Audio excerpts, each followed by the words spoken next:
August 12 అంటే ఈ నెల 12వ తారీఖున ఒక సూర్యగ్రహణం ఏర్పడబోతుంది. అయితే అది అసలు ఎక్కడ ఏర్పడబోతుంది, ఎవరెవరికి ఇబ్బందులు ఉంటాయి, ఏ రాసుల వారికి ప్రభావం ఉంటుంది, అసలు మన భారతదేశంలో కనిపిస్తుందా కనిపించదా, కనిపిస్తే ఏంటి పరిస్థితి, కనిపించకపోతే ఎలాంటి ప్రభావం పడుతుంది, ప్రపంచవ్యాప్తంగా ఎలాంటి ప్రభావం ఉంటుంది, ఇవన్నీ డీటెయిల్డ్గా మనం ఇప్పుడు ప్రముఖ పండితులు నందిబట్ల శ్రీహరి శర్మ గారిని అడిగి వివరంగా తెలుసుకుందాం. గురుగారు నమస్తే. వాగర్థావివ సంపృక్తౌ వాగర్థ ప్రతిపత్తయే జగతః పితరౌ వందే పార్వతీ పరమేశ్వరౌ ఆదిత్యాయ చ సోమాయ మంగళాయ బుధాయ చ గురు శుక్ర శనిభ్యశ్చరాహవే కేతవే నమః. శృంగేరి జగద్గురు పీఠాధిపతులకి, కంచి పీఠాధిపతులకి నమస్కారములు తెలియజేసుకుంటూ కార్యక్రమాన్ని ప్రారంభిద్దాం.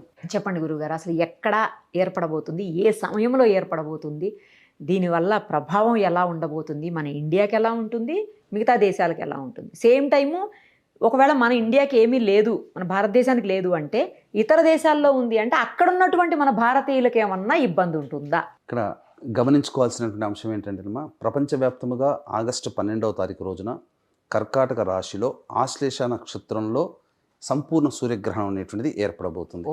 ఈ యొక్క దీని ప్రభావం వలన కర్కాటక రాశిలో ఏర్పడుతున్నది కాబట్టి మేష మిథున కర్కాటక సింహ తుల వృశ్చిక ధనస్సు మకర మీన రాశుల్లో జన్మించినటువంటి వారికి ఈ యొక్క గ్రహణ దోష ప్రభావం అనేటువంటిది ఉంటుంది. అయితే చాలామంది అనుకునేటువంటిది, అడిగేటువంటి ప్రశ్న ఏంటంటే మన భారతదేశంలో కనిపిస్తుందా అని చెప్పి.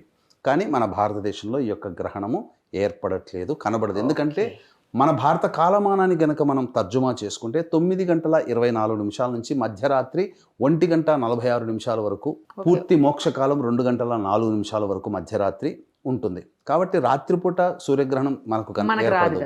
కాబట్టి ప్రధానంగా ఈ యొక్క సూర్యగ్రహణం అనేటువంటిది నార్త్ అమెరికా, ఇప్పుడు మన తెలుగు వాళ్ళందరూ కూడా ఎక్కువగా ఉన్నారు. నార్త్ అమెరికాలోని కొన్ని ప్రాంతాలలో కెనడా, రష్యా, బ్రిటన్, అలాగే ఆస్ట్రియా, ప్యారిస్, అలాగే ఈ సంబంధించిన లండన్ నగరంలో, ఇంకా చెప్పాలి అంటే స్పెయిన్, మళ్ళీ మొరాకో, జర్మనీ లాంటి ప్రాంతాలలో కనిపిస్తుంది. ఉక్రెయిన్ మరియు రష్యా ప్రాంతంలో కూడా కనిపిస్తుంది. కాబట్టి అందుకనే దీని ప్రభావం ప్రపంచవ్యాప్తంగా ఉంటుంది. చాలామంది కొట్టిపారేసేటువంటిది ఏంటంటే ఈ సంబంధించినటువంటి ఈ గ్రహణ ప్రభావం వల్ల ఏమీ ఉండదు, ప్రకాశంలో ఆకాశంలో ప్రతి సంవత్సరం జరిగే ఒక మామూలు చర్యనే ఇదంతా అని కూడా కొట్టిపారేస్తారు, మూఢనమ్మకాలు అని చెప్పి. మన భారతదేశంలో ముఖ్యంగా ఈ యొక్క సంబంధించినటువంటి విజ్ఞానవేత్తలు అంటుంటారు. కానీ వాస్తవానికి ఒక సంఘటన మనకు అందరికీ, మన సుమన్ టీవీ ప్రేక్షకులకు అందరికీ తెలిసిందేనమ్మా. రీసెంట్గా గమనిస్తే మొరాకో సుప్రీంకోర్టు అక్కడ పట్టుబడినటువంటి హంతకులు అందరినీ కూడాను ఒకేసారి మూకుమ్మడిగా రిలీజ్ చేసేసింది. చేసినప్పుడు వాళ్ళందరూ కూడా స్పెయిన్ కూడా ఆ యొక్క ప్రవేశ ద్వారాలు తెరవగానే 60,000 మంది స్పెయిన్ దేశంలో చొరబడ్డారు. ఇది ఎప్పుడు జరిగింది? గత వారం 10 రోజుల కిందటే కదా. మరి గ్రహణం ఏర్పడుతున్నటువంటి ముందు ఒక పక్షం రోజుల్లో, గ్రహణం తర్వాత మ్యాక్సిమం 6 నెలల వరకు లేదా కనీసం 3 నెలల వరకు దీని ప్రభావం ఉంటుంది. ఈ గ్రహణ ప్రభావం వలన ప్రపంచవ్యాప్తంగా జరిగేటువంటి మాస్ హెసిటేషన్ అనేటువంటిది ఉంటుంది. అంటే ఏదో 100-200 చొరబడ్డారంటే అది వేరు విషయం. 60,000 మంది అని అంటే ఊహకందనటువంటి విషయం. ఇది ఒక పరిణామంగానే చెప్పవచ్చు, అద్భుతమైన పరిణామం. ఎందుకంటే 60,000 మంది ఒక దేశం నుంచి ఇంకో దేశంకి, అందున హంతకులు చొరబడి దేశాన్ని నాశనం చేస్తున్న అంతర్గత వ్యవస్థ మీద ఇబ్బందే కదమ్మా ఏ దేశానికైనా. కాబట్టి ఇటువంటివన్నీ గ్రహణం ముందు ఎందుకు జరగాలి? ఎప్పుడో రిలీజ్ చేయొచ్చు కదా. అంటే గ్రహణానికి ప్రపంచవ్యాప్తంగా జరిగేటువంటి దుస్సంఘటనలకి లింక్ ఉంటుంది. అందుకని ఈ గ్రహణ ప్రభావం వలన ప్రపంచవ్యాప్తంగా ఈ యొక్క భూకంపాలు కానీ, సునామీలు కానీ, ఎక్కువ సంఖ్యలో జనములు మరణించడం కానీ, అలాగే తీవ్రవాద దుశ్చర్యలు కానీ చక్కగా ఎక్కువగా అవుతాయి. అంతేకాకుండా ప్రస్తుతము ప్రపంచవ్యాప్తంగా ఎక్కువ దేశాలైనటువంటి ఉక్రెయిన్, రష్యా, అలాగే అమెరికా, ఇరాన్, ఇజ్రాయెల్, ఈ 3 దేశాలలో ఎక్కువగా, ఈ 2 దేశాలు ఎక్కువగా యుద్ధం జరుగుతుంది. ప్రధానంగా ఆపుతూ చేస్తూ ఉన్నారు యుద్ధాన్ని అంతా కూడా. రష్యా, ఉక్రెయిన్లో కూడా ఈ యొక్క గ్రహణ ప్రభావం ఏర్పడుతుంది. కాబట్టి ఏదైనా కానీ దుశ్చర్య రష్యా కానీ ఉక్రెయిన్ కానీ చేయవచ్చు. మళ్ళీ యుద్ధం భారీ ఎత్తున మొదలవ్వచ్చు. లేదా దైవ అనుగ్రహం ఉన్నప్పుడు వీళ్ళందరూ కూర్చొని చర్చించి శాంతి చర్చల్లో కూడా వాళ్ళు పాల్గొనవచ్చు. ఏదైనా మంచి చెడు జరగడానికి ఈ గ్రహణ ప్రభావం అంటే ఏంటి? గ్రహణం అనేటువంటిది అంటే ఏం సూచిస్తుంది అంటే ఒక సంబంధించినటువంటి చర్య అంతమై నూతన చర్య ప్రారంభం కావడానికి నాంది పలుకుతుంది అని చెప్పి. ఇప్పటివరకు జరిగినటువంటి దుస్సంఘటనలకి నాంది పలకడం, అది చర్య ఆపు చేసి కొత్తగానంటే శాంతి చర్చలు జరిగి చక్కగా వాళ్ళు కలిసిపోవచ్చు. లేదు ఇప్పటి వరకు నిగురు కప్పిన నిప్పులా ఉన్నటువంటి ప్రభావము ఒక్క ఉదుటిన పెళ్ళుబికి యుద్ధ వాతావరణం ఉండవచ్చు. దీనికి మన భారతదేశం కూడా ఏమీ ఎగ్జంప్షన్ కాదు. ఎందుకనంటే గమనించుకున్నట్లయితే మాస్ హెసిటేషన్ అనేటువంటిది ఈ యొక్క సంబంధించింది చూసాం భారతదేశంలో ఢిల్లీ వ్యాప్తంగా. మరి ఈ గ్రహణం ఏర్పడుతున్న కొన్ని రోజుల ముందనగా ఇవన్నీ ఎందుకు నిరసనలు, పెద్ద మొత్తంలో విద్యార్థులు బయటికి వచ్చి ఇవన్నీ కూడా జరగడం అనేటువంటిది సాధారణ విషయం కాదు కదమ్మా. కాబట్టి ప్రధానంగా ఈ యొక్క గ్రహణ ప్రభావం అనేటువంటిది ప్రపంచవ్యాప్తంగా ఉంటుంది. అందున ఈ కర్కాటక రాశిలో ఏర్పడుతున్నటువంటి గ్రహణ ప్రభావం వలన 12 రాశుల వారికి కూడాను కొన్ని ఇబ్బందికర పరిస్థితులు, కొన్ని మంచి పరిస్థితులు అనేటువంటివి ఉంటాయని చెప్పవచ్చమ్మా. మరి వేరే దేశాల్లో ఉన్నటువంటి మా తెలుగు వాళ్ళ పరిస్థితి ఏంటి గురువుగారు? వాళ్ళు పాటించాలనా నియమాలు, నిబంధనలు? ప్రధానంగా ఇక వేరే దేశాల్లో ఉన్న వాళ్ళైతే ఇప్పుడు మన తెలుగు వాళ్ళందరూ కూడా ఎక్కువగా నార్త్ అమెరికాలో ఉన్నారు.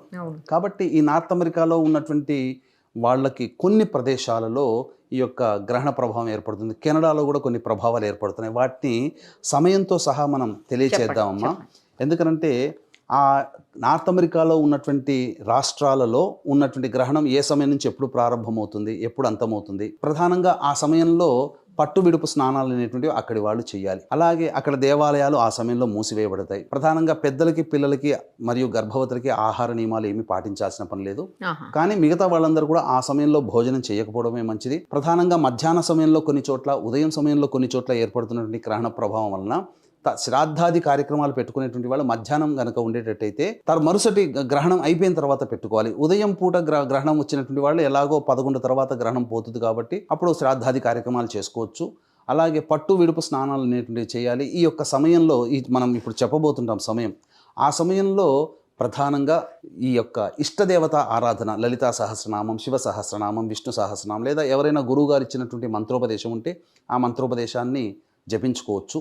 తదనంతరం ఆ యొక్క ఇంట్లో నిల్వ ఉంచినటువంటి పదార్థాల్లో నీటిలో దర్భపుల్లలు లేదా గరికపోచలు ఉంచి ఆ యొక్క మొత్తం ఇంటి కిటికీలు కానీ అన్నీ కూడా మూసివేయబడితే గ్రహణ ప్రభావంలో ఏమవుతుందనంటే ప్రధానంగా అంతరిక్షం నుంచి విశేషముగా కొన్ని విషవాయువులు భూమి మీద ప్రసరిస్తాయి. అది ఇంట్లోకి రాకుండా ఉండాలనే పూర్వకాలంలో అన్నీ మూసేసేవాళ్ళు. దేవాలయాలు ఎందుకు మూసేవాళ్ళు అంటే విగ్రహాలు చెడిపోతాయని చెప్పి, విగ్రహాల్లో పగుళ్ళు వస్తాయి ఆ విషవాయువులకి, అందుకని మూసివేస్తారు. ఇదేమీ మూఢనమ్మకం కాదమ్మా. తర్వాత ఎందుకు దేవాలయాల్ని, ఇంటిని శుభ్రపరచుకోవడం సైన్స్ కూడా ఉంది. ఎందుకంటే ఇంట్లో ఉన్న పేరుకుపోయినటువంటి విషవాయువులంతా కూడా తొలగిపోతాయని చెప్పి. అంత అయిన తర్వాత ధూపం ఎందుకు వేస్తారు?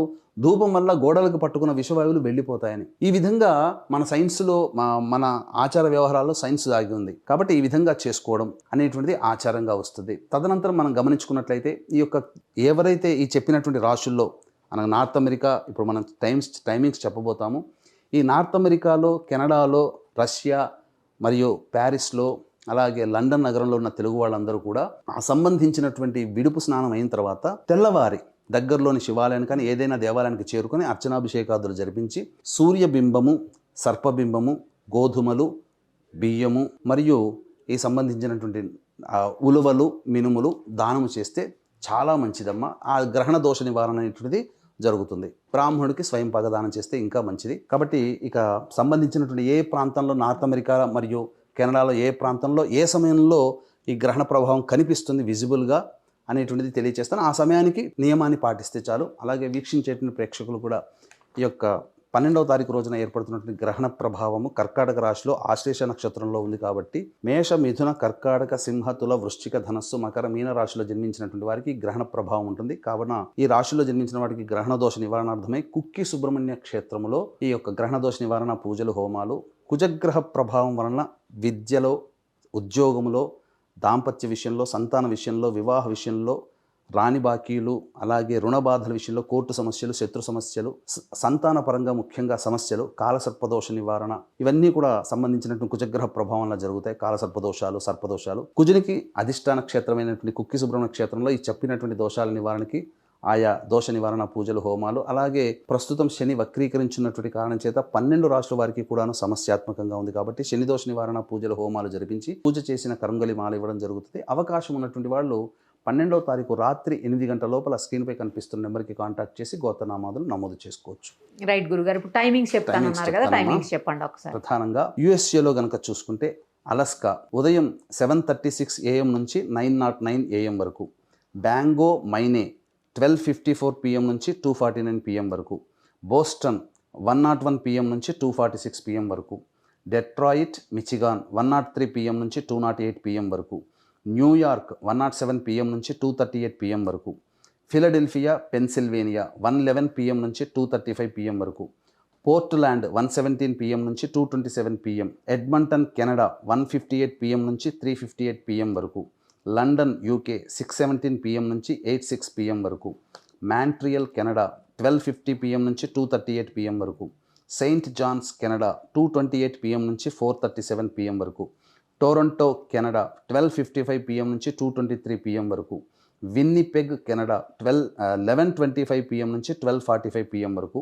వాషింగ్టన్ DC 1:17 PM నుంచి 2:27 PM వరకు, న్యూయార్క్ నగరంలో 1:07 PM నుంచి 2:38 PM వరకు ఈ యొక్క సంబంధించినటువంటి గ్రహణ సమయం అనేటువంటిది ప్రారంభము మరియు సమాప్తం ఉండేటువంటి సమయం. కాబట్టి ఈ సమయంలో పట్టు విడుపు స్నానాలు అలాగే సంబంధించి పూజ ఆరాధన నియమాలు పాటించవచ్చమ్మా. గురుగారు, నాకు చిన్న డౌటు, అంటే గ్రహణం అనే వచ్చింది కాబట్టి అడుగుతున్నాను. ఇప్పుడు గ్రహణం సమయంలో, గ్రహణం నడుస్తున్న సమయంలో, అది ఏ గ్రహణం, చంద్రగ్రహణం కావచ్చు, సూర్యగ్రహణం, చంద్రగ్రహణాలు కూడా ఒక్కోసారి 4ంటికి 5ంటికి స్టార్ట్ అయిపోతాయి. అవును. సూర్యగ్రహణాలు ఉదయంలో ఏ టైంలో అయినా స్టార్ట్ అవుతాయి, తెలియదు మనకి డేలో. సో అలాంటప్పుడు ఎవరైనా చనిపోయిన వాళ్ళకి ఆ దహన సంస్కారాలు, ఆ కార్యక్రమాలు అలాంటివి చేయొచ్చా, చేయకూడదా? గ్రహణం అయిన తర్వాత చేయవచ్చునమ్మా, తప్పులేదు. గ్రహణ సమయంలో జన్మించిన అది దోషమే. కాబట్టి ఈ గ్రహణ దోష నివారణకి సంబంధించి సినివాలి పూజలు అనేటువంటివి చేయిస్తారు. హోమం అనేటువంటిది ఉంటుంది గ్రహణ సందర్భంగా.